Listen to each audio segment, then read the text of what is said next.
Dr. Cooperberg, we're seeing much more talk, much more media about the whole issue of genetic testing, genetic modeling, new diagnostic, new prognostic tests. Give us your take on this field, and then also talk a little bit about the new Decipher test and what it means to patients. Sure. So there's very rapid development in the field of biomarkers for localized prostate cancer. And the markers which are now hitting the market are sort of being targeted to different niches.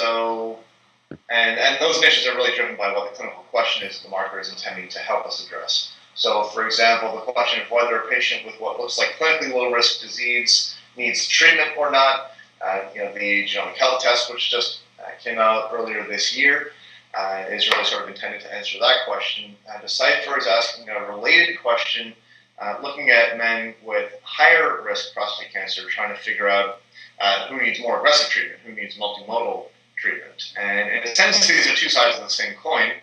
One of the biggest challenges with prostate cancer, and ultimately the question which is going to help us answer the controversy and put the screening controversy to rest, is better risk stratification and figuring out with more consistent accuracy how these cancers are likely to progress. So again, at the one end of the spectrum, the question is you have somebody with low-grade, low-volume cancer.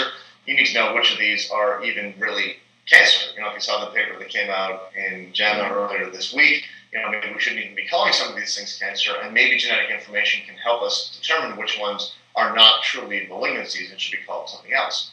At the other end of the spectrum, though, prostate cancer still kills more men than any cancer except lung cancer, and we need tests which will help us identify earlier which ones are likely to progress and likely to cause potential mortality. And that's where the Decipher test is being developed, is at this higher end of the risk spectrum.